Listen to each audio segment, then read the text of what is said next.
الحمد لله وكفى والصلاة والسلام على عباده الذين اصطفى خصوصا على أفضلهم وخاتم النبيين محمد الأمين وعلى آله وصحبه أجمعين. أما بعد فقد قال الله تبارك وتعالى كما ورد في سورة الأحزاب: اعوذ باللہ من الشیطان الرجیم بسم اللہ الرحمن الرحیم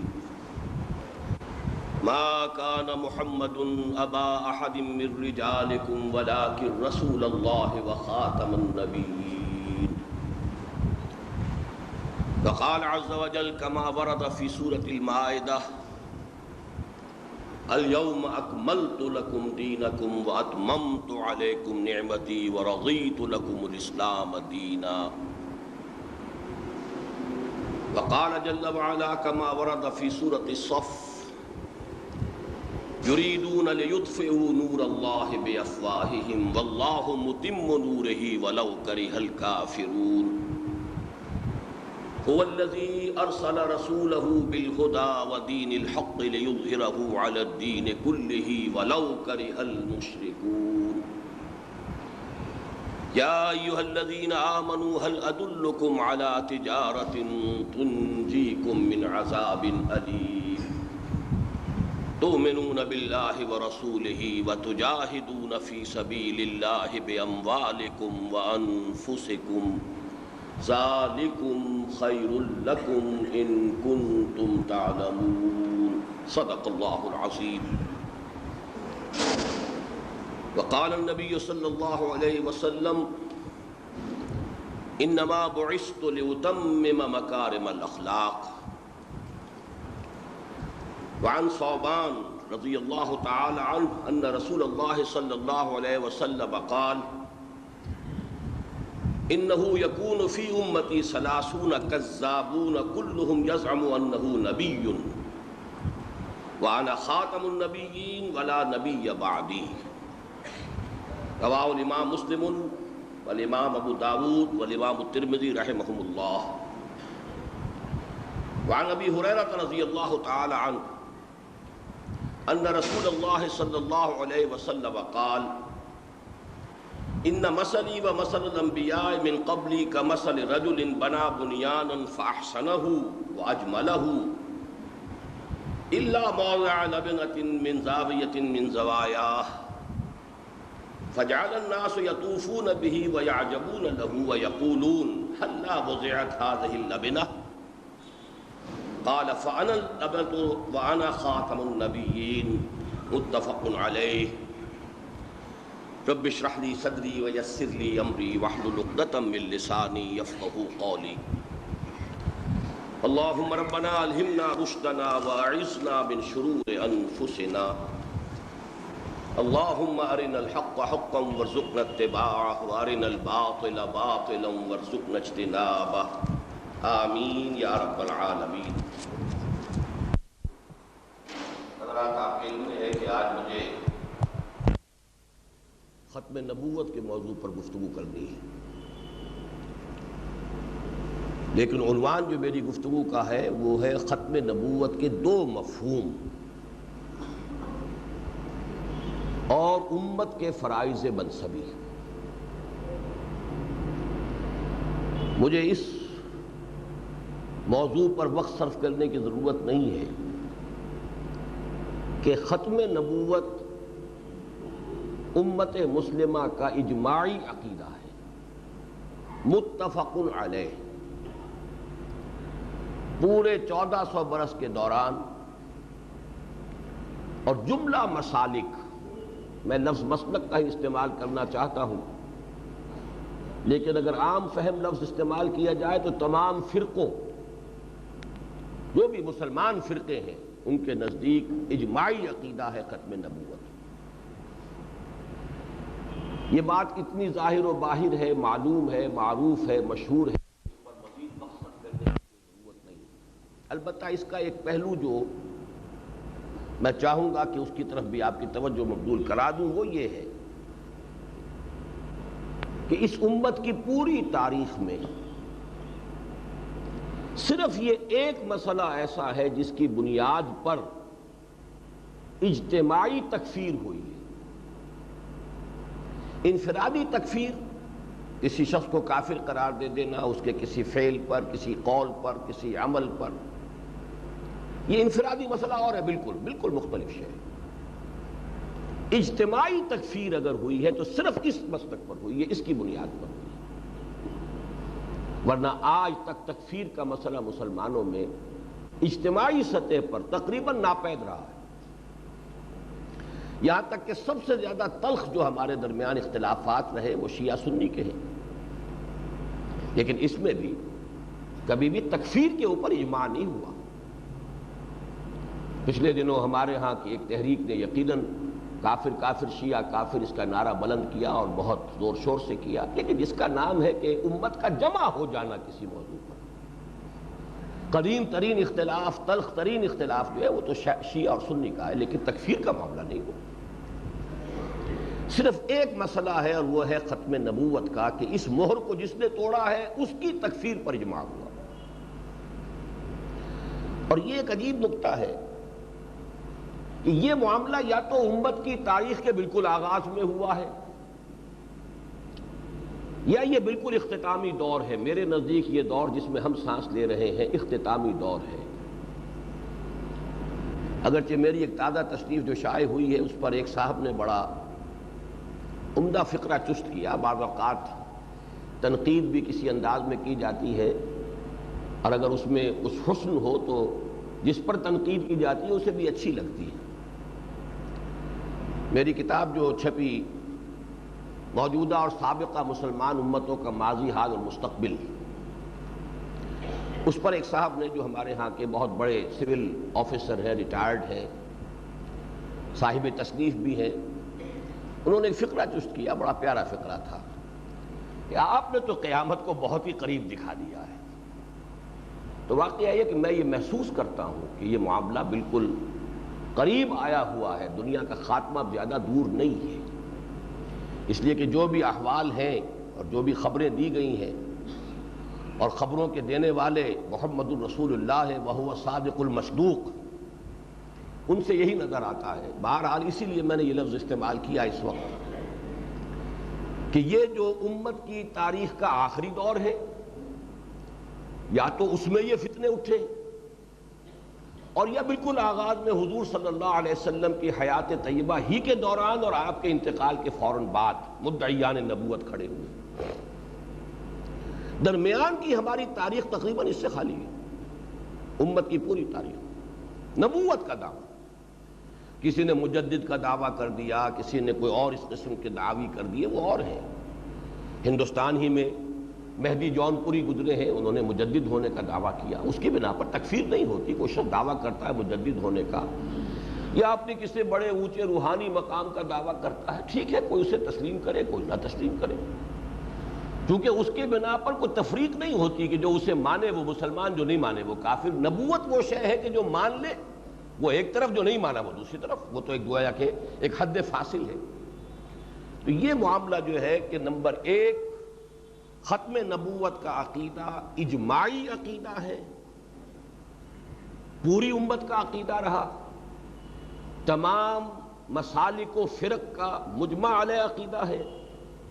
نمبر دو، امت کی تاریخ میں تکفیر اگر اجتماعی سطح پر ہوئی ہے تو صرف اس مسئلے کی بنیاد پر ہوئی ہے، کسی کو امت سے منقطع قرار دیا گیا ہے تو صرف اس مسئلے کی بنیاد پر، ورنہ یہ کہ اور کسی اختلاف کی بنیاد پر کسی شخص کو کافر قرار دے دینا یہ بالکل علیحدہ بات ہے، لیکن یہ کہ کسی فرقے کو، گروہ کو، جماعت کو کہیں بھی تکفیر کا مسئلہ ہمارے ہاں اجتماعی شکل میں نہیں ہے۔ یہ جو بات میں نے عرض کی کہ یہ امت کا آخری دور ہے، اس کے حوالے سے ذرا وہ جو احادیث اس زمانے میں نے کافی عام کی ہے اور بہت سے حضرات کو تو شاید اب یاد بھی ہو کہ امت کی تاریخ کا پہلا حصہ بھی خلافت علی منہاج النبوہ کا تھا اور آخری حصہ بھی خلافت علی منہاج النبوہ کا ہونا ہے۔ ابھی وہ شروع نہیں ہوا ہے لیکن وہ ہونا ہے، جیسے کہ حضور نے خبر دی۔ پہلا دور دور نبوت ہے، دوسرا دور خلافت علی منہاج النبوہ کا، تیسرا دور ظالم ملوکیت کا، چوتھا غلامی والی ملوکیت کا، اور پانچواں پھر خلافت علی منہاج النبوہ کا جو دور آنے والا ہے۔ لیکن یہ کہ بہرحال اس ختم نبوت کی مہر کے توڑنے کا معاملہ یا تو اس پہلے دور کے ساتھ اور اس سے متصلاً قبل بھی، اس لیے کہ خود حضور کی اپنی زندگی میں مدعیان نبوت کھڑے ہو گئے تھے، بالکل اسی طریقے سے اس دوسرے دور کے آنے سے بھی قبل جو ہے یہ مدعیان نبوت جو ہے کھڑے ہوئے ہیں، ورنہ یہ ہے کہ درمیانی تاریخ جو ہے وہ تقریباً اس سے خالی ہے۔ اب جو اصل میرا موضوع ہے وہ یہ ہے کہ ختم نبوت کے دو مفہوم ہیں، بات ایک ہی ہے، اس کے دو پہلو کہہ لیجئے، دو مفہوم کہہ لیجئے، دو ایسپیکٹس کہہ لیجئے، اور اس کو بیان کرنے کے لیے اردو زبان میں بھی لفظ ختم کے دو استعمالات ہیں۔ مثلا ہم کہتے ہیں کہ پیسے ختم ہو گئے، پنجابی میں کہا گیا، کوئی شخص کہے گا دانے مک گئے، کوئی شے پہلے تھی اب نہیں ہے۔ ختم کا ایک مفہوم یہ ہے، اور ختم کا ایک مفہوم یہ ہے کہ بچہ کہتا ہے میں نے کام ختم کر لیا، میں نے اسکول کا کام ختم کر لیا، اس کے معنی کام مکمل کر لیا۔ دو مفہوم ہوئے، ایک ہے انقطاع کہ کوئی شے تھی اور اب نہیں ہے، اس کا وجود منقطع ہو گیا، پہلے وہ تھی، اس کا وجود تھا، اب وہ نہیں ہے، اس کا وجود منقطع ہو گیا۔ ایک یہ ہے کہ کوئی شے اپنے درجہ تکمیل کو پہنچ گئی۔ اصل میں پہلا جو یہ مفہوم ہے اس کا چونکہ اصل جو نتیجہ نکلتا ہے وہ فقہی اور قانونی ہے کہ اگر کسی بھی درجے میں بعد میں کسی کو نبی مانا جائے یا کوئی نبوت کا دعویٰ کرے یا کوئی اس کی تصدیق کرے تو وہ دائرہ اسلام سے خارج ہے۔ یہ فقہی اور قانونی مسئلہ ہے، اسی وجہ سے اس پر تو ہمارے علماء کرام نے جیسا کہ ان کا فرض تھا، فرض منصبی تھا، اس کا حق ادا کیا ہے، اس کے اوپر دلائل جمع کیے ہیں، اس کے لیے کتاب و سنت سے جتنے دلائل ہو سکتے ہیں انہیں مرتب کیا ہے، منضبط کیا ہے، مدون کیا ہے، پھر اس کو خوب واضح کیا ہے، عام کیا ہے، اور میں یہ سمجھتا ہوں کہ اس پہلو سے کوئی کمی نہیں ہے کہ جس کو کوئی اور شخص جو ہے پورا کرنے کی کوشش کرے۔ خاص طور پر مولانا انور شاہ کاشمیری رحمۃ اللہ علیہ کی ایک کتاب اس موضوع پر میں سمجھتا ہوں حرف آخر ہے کہ نبوت حضور پر ختم ہو چکی، آپ کے بعد کوئی نبی نہیں۔ جیسے کہ میں نے ابھی آپ کو حدیث سنائی، حضرت ثوبان سے روایت ہے، یہ ثوبان بھی حضور کے غلاموں میں سے تھے جن کو آپ نے آزاد کر دیا تھا، مولا کہلاتے ہیں، ان ثوبان مولا النبی صلی اللہ علیہ وسلم۔ اور مجھے آج ہی محسوس ہو رہا تھا کہ دور آخر سے متعلق بہت سی احادیث حضرت ثوبان سے مروی ہیں۔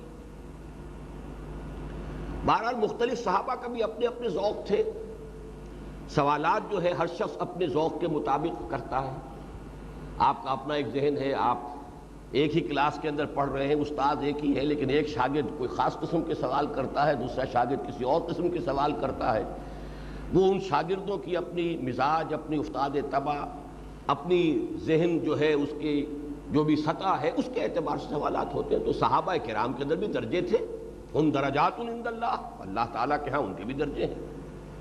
تو اس طریقے سے مختلف صحابہ سے آپ کو مختلف قسم کی احادیث اس اعتبار سے ملتی ہیں۔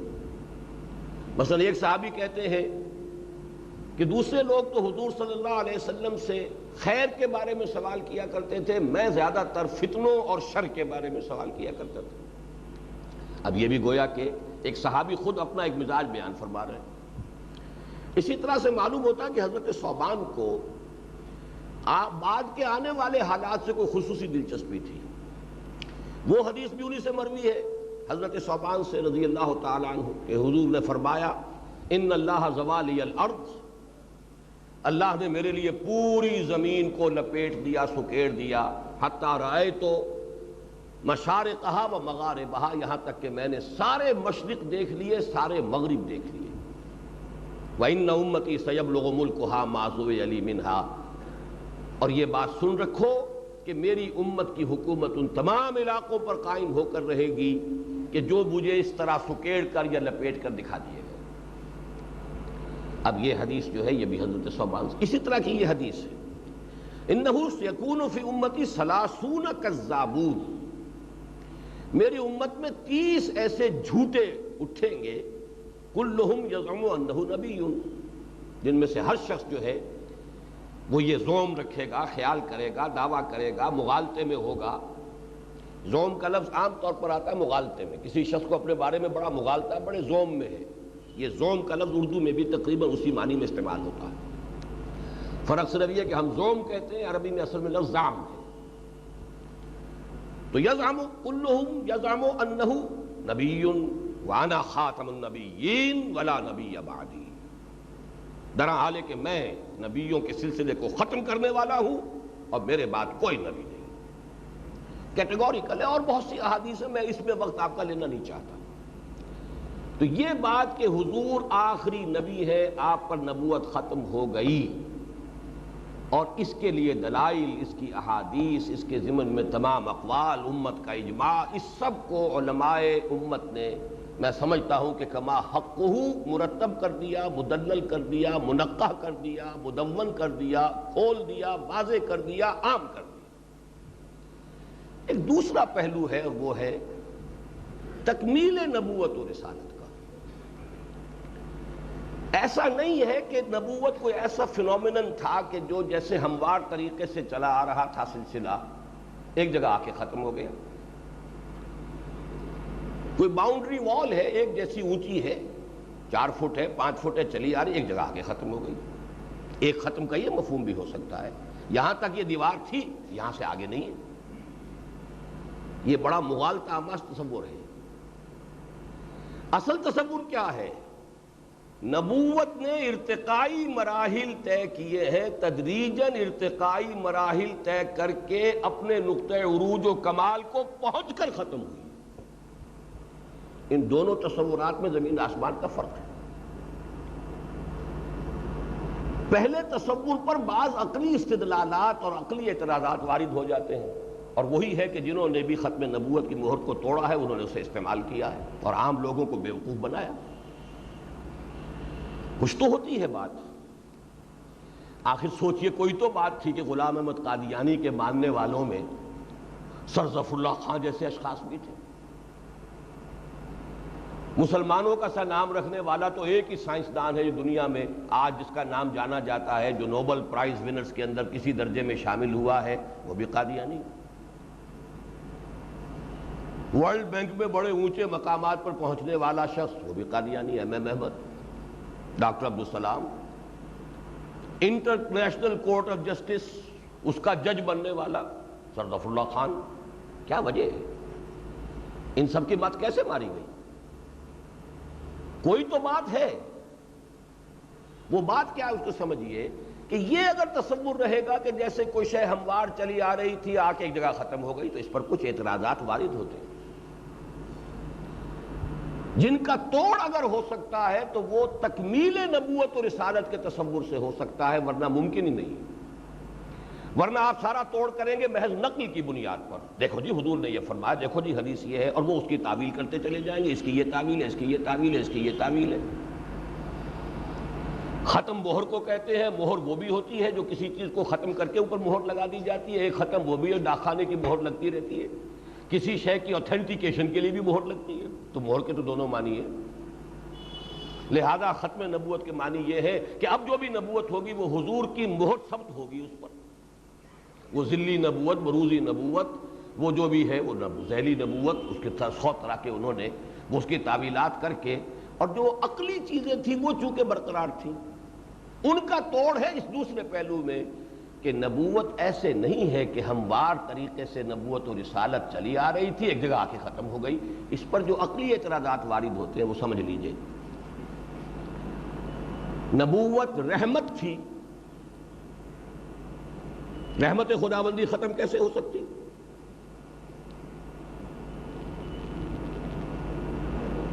نبوت رحمت تھی۔ نمبر 2، نبوت انسانوں کی ہدایت کا ذریعہ تھی۔ انسان ختم نہیں ہوا، نبوت کیسے ختم ہو گئی؟ بلکہ انسان تو آج شاید دنیا کے کسی ایک بر اعظم میں جتنے ہیں پوری دنیا میں اس وقت اتنے نہیں تھے، آج کی آبادی جو ہے انسانوں کی. تو اگر لوگوں کی ہدایت کے لیے نبوت کا سلسلہ تھا تو لوگ تو ختم نہیں ہوئے، انسان تو موجود ہیں، ابھی اور بھی پیدا ہوں گے اور ہو رہے ہیں، تو نبوت کیسے ختم ہوگی؟ یہ ہے اصل وہ منطقی استدلال. اس کی بنیاد پر اجرائے وحی کا فلسفہ تراشا گیا. وحی جاری ہے، وحی کیسے ختم ہو سکتی ہے؟ وہی نعمت ہے، وہی ہدایت ہے، تو وہی ایک ہدایت، ایک نعمت، اس کا ختم ہونے کا کیا سوال ہے؟ اور وہ لوگوں کے لیے درکار ہے، لوگوں کی ضرورت تھی. کوئی اللہ کی ہابی تو نہیں تھی، کوئی مشغلہ تو نہیں تھا، کوئی کار عبث تو نہیں اللہ کر رہا تھا کہ پہلے وہ کار عبث جاری تھا اب ختم ہو گیا.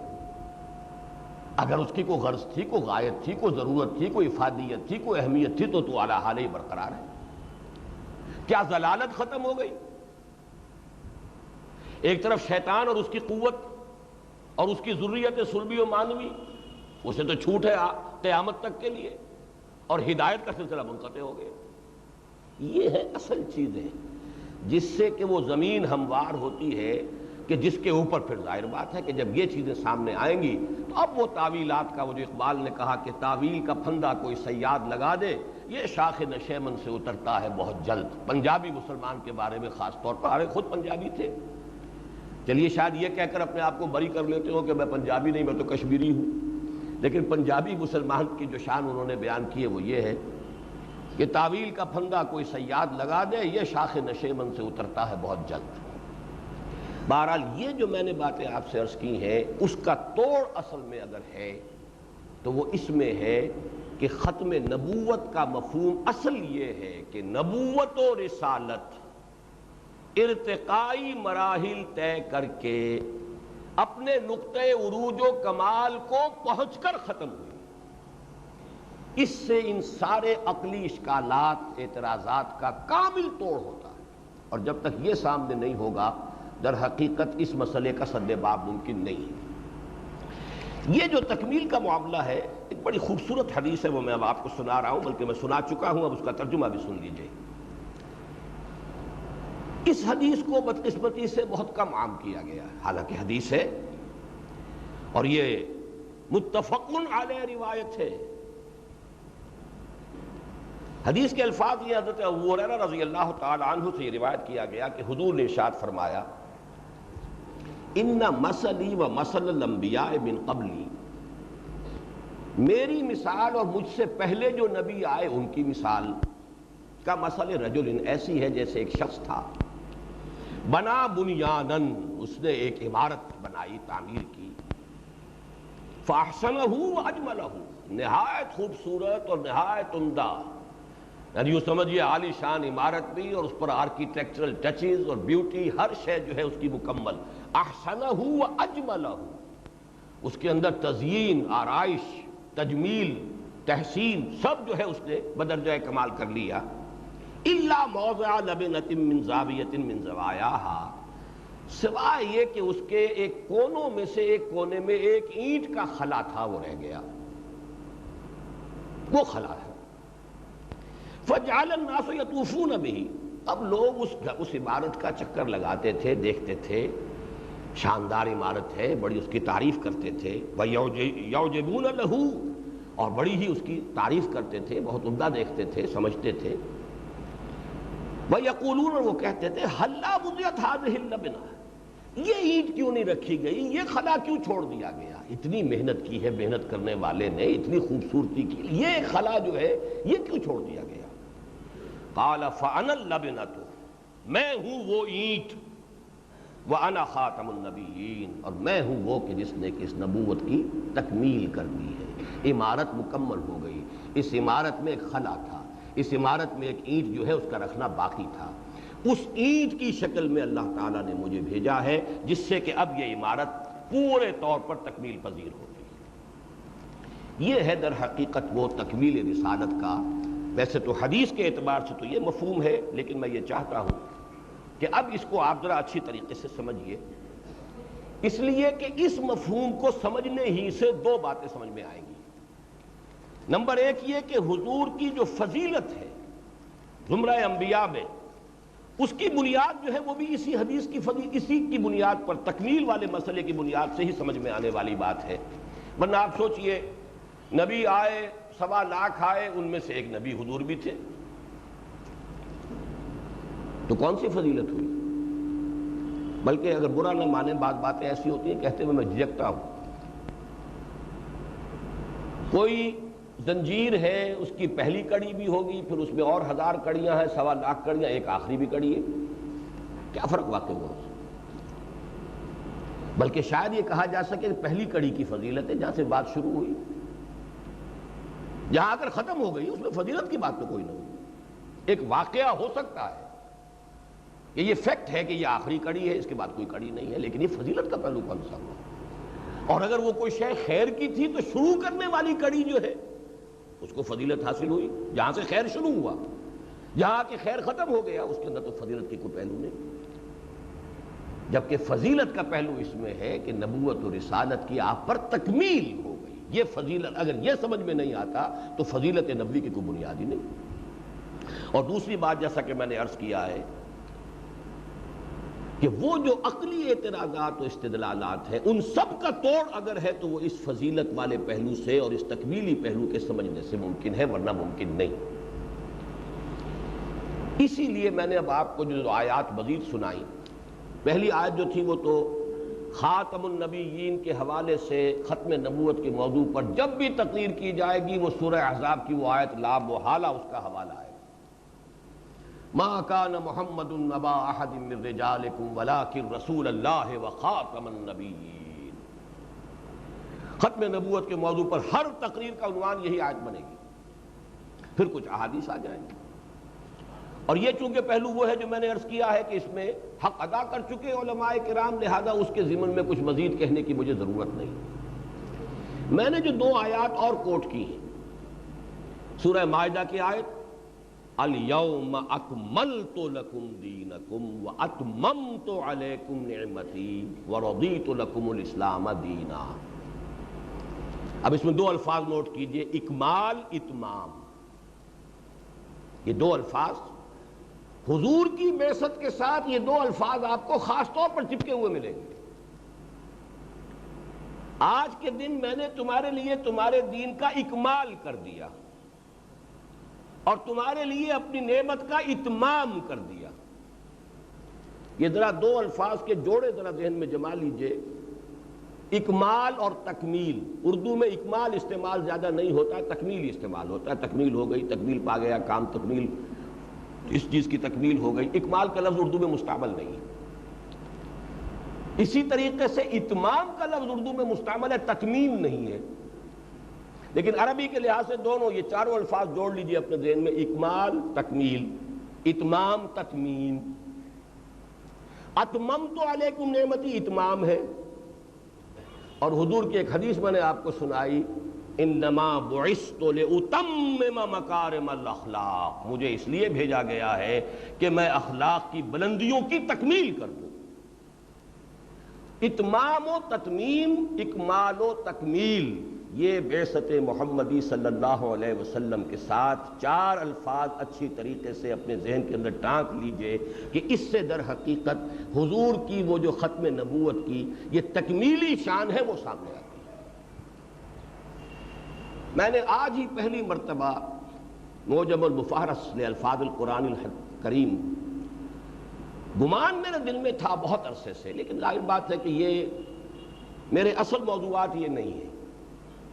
میرے اصل موضوعات آپ کے علم میں کچھ اور ہیں، اقامت دین کی جد و جہد، اسلامی انقلاب کی جد و جہد، اس کے لیے لوگوں کو جمع کرنا، بلانا، اس کا طریقہ کار واضح کرنا، یہ جو ہے میرے لیے یہ میرے مین ٹاپکس میں سے نہیں ہے۔